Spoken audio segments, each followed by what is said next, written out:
Alors d'abord, économie et éthique. Une réflexion économique est née, historiquement, lorsque ont été observés les tout premiers signes d'un enrichissement durable. Et ces choses-là remontent assez loin, au bas Moyen-Âge, 12e, 13e. C'était l'époque de Saint-Thomas d'Aquin, l'époque de la scolastique. C'est l'époque de ce que les historiens aussi nomment parfois la révolution commerciale. Venise, Gênes, Florence, les foires de Champagne, la Ligue hanséatique. Quelques siècles plus tard, des auteurs tels que le franco-irlandais Richard Cantillon, le français Anne-Robert Jacques Turgot ou l'écossais Adam Smith ont rédigé les premiers traités. Le plus fameux de ces traités est sans doute celui d'Adam Smith, l'écossais. Et il est bon pour nous de s'arrêter un instant sur le titre de ce magnum opus. Essai sur la nature et les causes de la richesse des nations. Alors tout d'abord, la nature de la richesse. Être riche, explique Smith, c'est avoir la capacité de satisfaire ses besoins. Se nourrir, se loger, mais aussi évidemment se soigner, se protéger contre les aléas, se cultiver. La science économique n'est donc pas la science de l'argent, ainsi que le pensaient à tort ses prédécesseurs mercantilistes. C'est plutôt comprendre comment les humains parviennent à améliorer leur vie quotidienne. Et si des philosophes tels que Smith se posent cette question à la fin du XVIIIe, c'est parce que certaines nations ont à l'époque beaucoup plus de succès que d'autres dans cette entreprise. Certaines nations, il s'agissait alors au milieu de la Hollande, vous ne s'appelait pas encore Hollande à l'époque, enfin les Pays-Bas, en deuxième l'Angleterre, l'Écosse aussi, d'où venait Smith, et dans une moindre mesure la France. Ces nations étaient bien plus riches que d'autres, en particulier l'Espagne et l'Italie qui avaient vécu leurs heures de gloire, mais qui finalement étaient allés de famille en famille pour ce qui est de l'Espagne. Venons à présent à la seconde partie du titre de l'ouvrage. Quelle est la cause de la richesse des nations? Pourquoi certains parviennent mieux à satisfaire leurs besoins? Et c'est là que nous entrons d'une façon qui nous surprendra peut-être dans le domaine de l'éthique. Car si certaines nations sont plus riches que d'autres, c'est, en tout cas du point de vue d'Adam Smith, parce qu'elles ont opté pour le système de la liberté naturelle. Qu'est-ce que ce système de la liberté naturelle? C'est le système précisément qui a progressivement mûri tout au long du bas Moyen-Âge, celui qui va affirmer les droits de l'individu, de la personne. Car ce qui a fait notre civilisation, c'est sans doute cette affirmation de la dignité de la personne, une affirmation qui se marie bien évidemment avec les piliers de la chrétienté. Life, liberty, property. Voici les piliers de la société moderne, dira John Locke.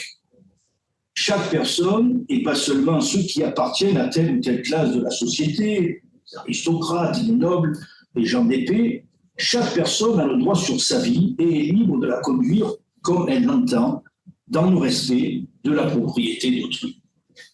Alors, quel est le rapport avec l'économie? Quand on y réfléchit, il est fort simple. Pour résumer, en affirmant les droits de la personne, nos sociétés ont transformé chaque individu en entrepreneur. Elles ont libéré les esprits créatifs. Le marchand, le commerçant, l'artisan ont gagné leur titre de noblesse. Ce qui était déjà vrai dans les villes, il y avait un dicton, l'air de la ville vous rendra libre, est valable à présent pour l'ensemble de la société. Mais n'oublions pas évidemment que cette liberté naturelle, c'est l'expression de Smith, liberté naturelle, s'exerce dans le cadre de la propriété. Je suis libre, mais je ne peux imposer ma volonté aux autres. Je dois donc coopérer avec l'autre. Ainsi que le rappelle Adam Smith, la base de tout échange est un accord des volontés. Donne-moi ce que je veux et tu auras ce que tu veux. Dit autrement, dans ce système de la liberté naturelle, si je veux satisfaire mes besoins, je dois prêter attention aux besoins des autres. Plus précieux sont les services que je rends aux autres, plus grande sera ma capacité à satisfaire mes propres besoins. Et ce système fait des merveilles. Il a donné lieu à ce que les historiens appellent aujourd'hui le grand enrichissement de l'Occident. Pour autant, ce système n'est pas parfait, et cela pour deux raisons évidentes. D'abord, nous sommes nous-mêmes imparfaits, bien que perfectibles. Ensuite, le système lui-même n'est jamais appliqué de façon parfaite. Il y a toujours des privilèges, des passe-droits accordés par les gouvernants qui limitent la liberté des individus. On ne renonce pas aisément au pouvoir que l'on peut exercer sur les autres. Il y a donc un lien étroit, presque consubstantiel, entre développement économique et, d'une certaine façon, éthique, ou plus précisément entre le développement économique et les valeurs fondatrices d'une société. Corollairement, là où les valeurs ne sont pas celles de la liberté, le développement économique sera retardé, voire inexistant. Une remarque encore avant d'en venir à la problématique de la santé. Elle concerne la mise en œuvre pratique de ce système de liberté. Cette mise en œuvre pratique est le rôle du droit et du gouvernement aidé d'un parlement. Le droit, c'est avant tout l'ensemble des règles qui prévalent dans les interactions entre ces personnes libres. Et évidemment, dans la grande famille de ces règles, on trouve la propriété, le contrat, la responsabilité. Il y aurait tant de choses à dire sur droit et éthique que je ne peux ici qu'effleurer le sujet en mentionnant quelques observations. Toutes ces règles de droit sont négatives, en ce sens qu'elles énoncent des interdits, pas dans le sens qu'elles sont mauvaises. Ce que vous n'avez pas le droit de faire. Tu ne voleras pas le bien d'autrui, tu n'envahiras pas sa propriété, ça c'est les règles de propriété, tu ne trahiras pas ta promesse, tu ne mentiras pas, tu ne tricheras pas, ça c'est les règles du contrat, tu ne causeras pas de tort à autrui, ça c'est la base des règles de la responsabilité délictuelle. Tout le monde s'accordera à dire qu'il y a là une éthique, certes rudimentaire, mais absolument fondamentale. Autre chose à noter à propos de ces règles, c'est qu'elles nous invitent à la créativité et à la responsabilité. Par exemple, le propriétaire est libre de choisir l'usage qu'il fera de ses biens, ses talents, son capital humain, son capital financier, son temps, et il porte la responsabilité de ses choix. Si ses choix sont mauvais, les fruits en seront amers, et si ses choix sont bons, les fruits seront agréables. Cela nous incite évidemment à faire les bons choix. Ces règles, enfin, ouvrent un espace pour un comportement que je qualifierais d'éthique fort.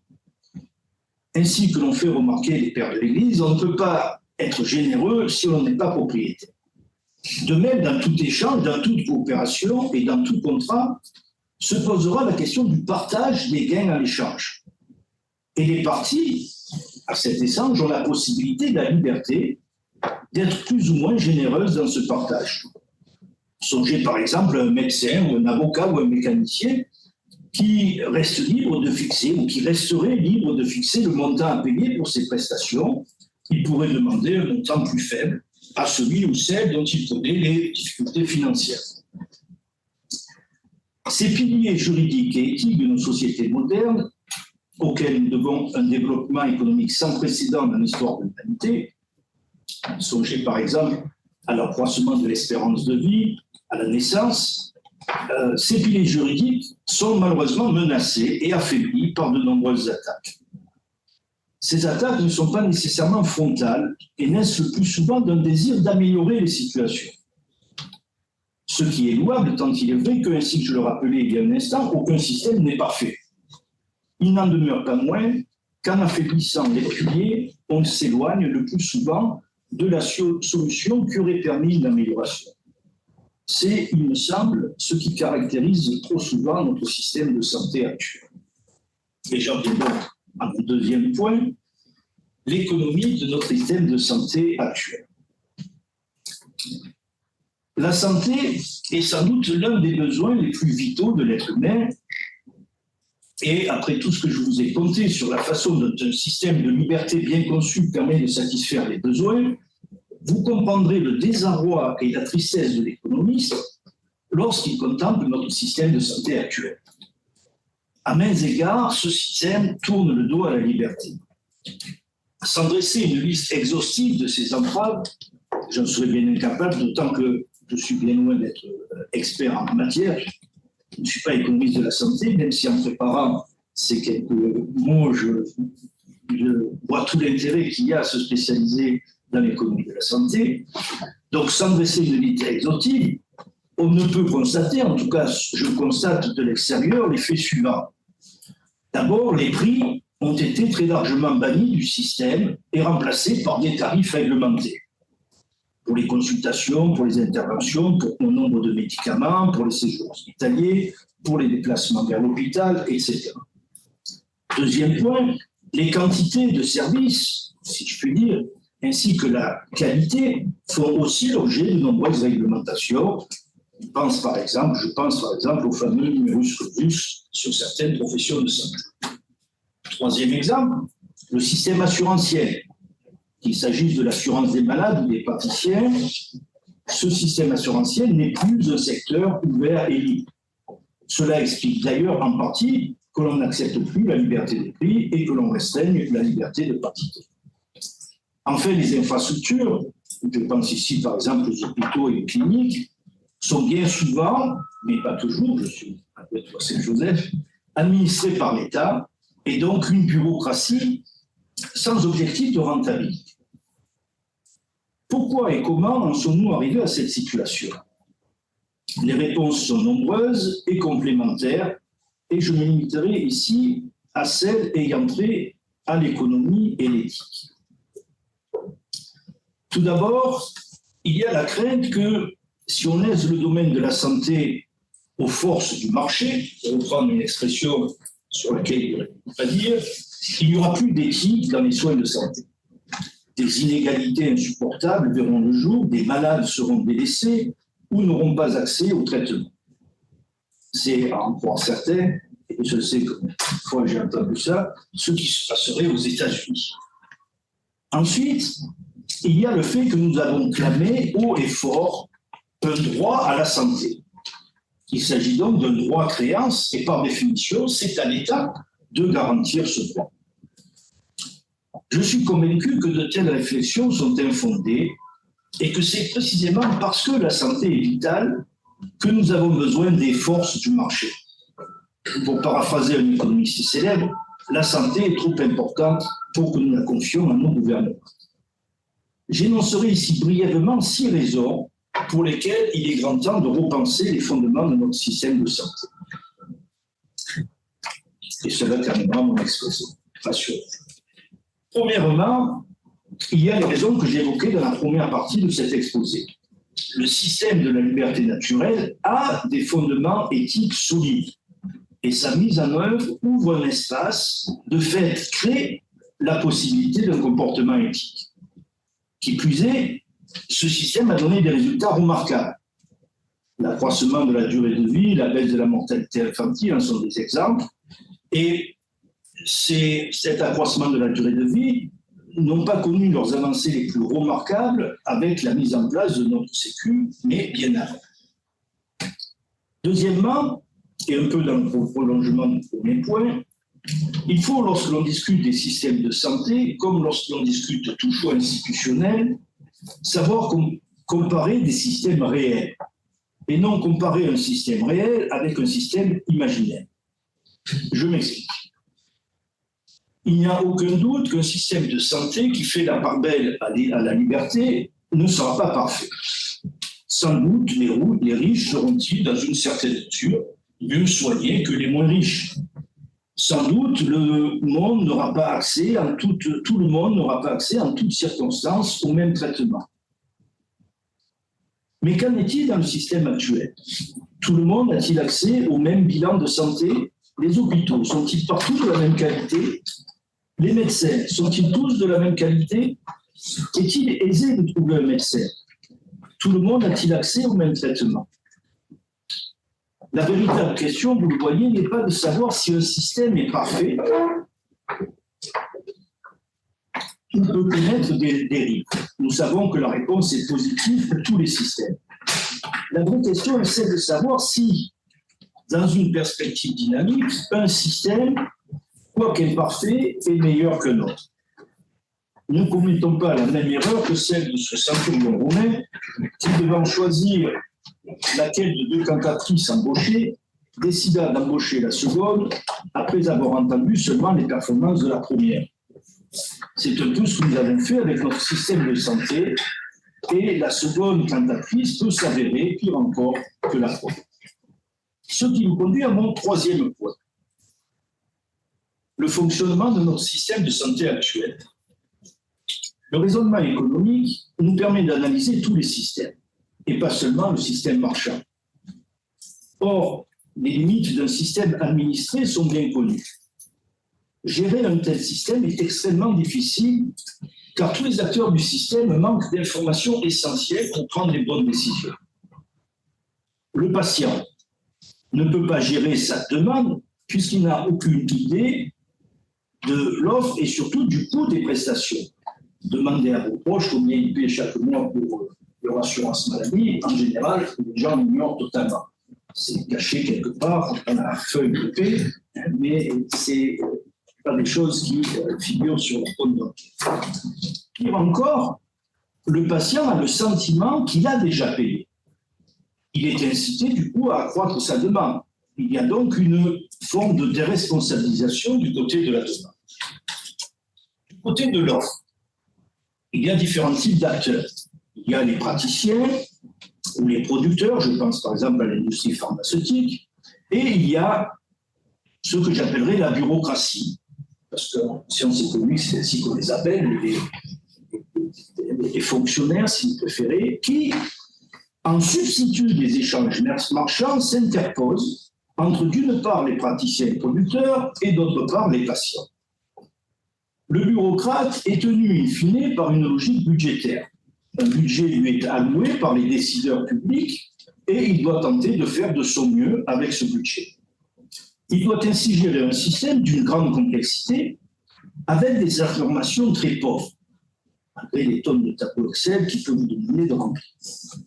Le praticien, quant à lui, parce qu'il est, contrairement au bureaucrate, en contact direct avec le patient, tentera de faire de son mieux dans ce contexte et en particulier de maintenir une certaine dose d'humanité dans ce système. Quant au décideur public, qui a en fin de compte le dernier mot, et qui est donc un acteur important de ce système, il arbitrera entre de multiples considérations, et lui aussi, et plus encore que le bureaucrate, sur la base d'une information très pauvre. Par contraste, et c'est mon quatrième point, le système de la liberté naturelle est un extraordinaire utilisateur et producteur de connaissances, ce qui permet d'allouer de façon remarquablement efficace les ressources dans le but de satisfaire nos besoins. C'est le système des prix et la concurrence. Les prix, parce qu'ils sont négociés entre les parties, c'est ce qui les différencie d'un tarif, révèlent de l'information sur les besoins des demandeurs et les capacités des offreurs. Ils sont pour cette raison des outils extrêmement précieux. Ce sont eux qui permettent en permanence la réorientation de nos efforts, de nos investissements. Ils nous signalent les pénuries comme les excédents. Ajoutons à cela évidemment que la perspective de profit, mais aussi dans une moindre mesure d'une reconnaissance non pécuniaire, est un moteur essentiel de l'innovation. Sans être spécialiste de la chose, je pense qu'il y a aujourd'hui dans notre système de santé plus d'innovation venant des branches de ce système soumis à la concurrence, matériel médical par exemple, que dans les branches entièrement administrées. Mon cinquième point est plus une précision qu'il faut apporter à ma critique du système actuel et à mon plaidoyer en faveur du système de liberté. Le système de la liberté naturelle permet le développement de marchés, mais il permet également l'épanouissement de ce que nous appelons parfois la société civile. L'histoire nous offre d'ailleurs de très nombreuses illustrations de ce principe. Le XVIIIe et le début du XIXe siècle ont vu l'émergence de multiples sociétés mutualistes. Je pense par exemple aux fameuses Friendly Societies en Angleterre, qui, jusqu'à la nationalisation du système anglais, avaient la charge quasi complète du système de santé britannique. Donc des sociétés mutualistes qui construisaient, qui géraient la quasi-totalité des hôpitaux de façon tout à fait correcte. Et aujourd'hui encore, une partie des hôpitaux et cliniques en France, vous le savez, mieux que quiconque, est gérée de façon très satisfaisante par des entreprises de droit privé à but lucratif ou non lucratif. Faut-il insister sur le fait que la mise en place d'une bureaucratie étatique et coercitive affaiblit les ressorts de la société civile? Il y a un peu ce qu'on appelle un effet d'éviction, là où l'État prend les choses en charge, la société civile a tendance à se retirer. Enfin, sixième et dernier argument en faveur d'une réorientation de notre système de santé, ceux parmi nos pays voisins qui ont amorcé leur retour vers un système de liberté s'en portent fort bien. Je n'ai pas le temps de développer ce point ici, peut-être ça peut faire l'objet d'une prochaine réflexion, mais j'ai à l'esprit des pays comme la Hollande ou la Suisse, et dans une moindre mesure l'Allemagne, qui ont suivi cette piste. Le cœur du changement dans ces pays a résidé dans la réforme du système assurantiel. Mettre fin au monopole étatique de l'assurance santé. C'est la mise en concurrence des assureurs qui les incite à une gestion intelligente du système de santé. Cela ne sera certes pas parfait, mais d'après les expériences récentes et les études que j'ai pu lire, cela sera bien meilleur que le système qui prévaut aujourd'hui en France. D'autant que ces réformes, comme c'est mises en œuvre, continuent de prévoir, fort heureusement, un système d'assistance pour ceux dont les revenus ne permettraient pas un accès aux assurances. J'arrive ainsi au terme de ma réflexion sur économie, santé et éthique. Sans avoir, loin s'en faut, faire le tour de la question, j'espère que mon propos aura permis de reconsidérer certaines positions sur les fondements éthiques d'un système de liberté, sur le lien entre ces fondements éthiques et la qualité de la gestion économique, et enfin sur ce que l'on pourrait tous gagner, une fois encore, du point de vue éthique comme du point de vue économique, à redonner un sens de liberté et de responsabilité aux divers acteurs de la santé, qu'ils soient patients, praticiens, gestionnaires ou entrepreneurs. Je vous remercie.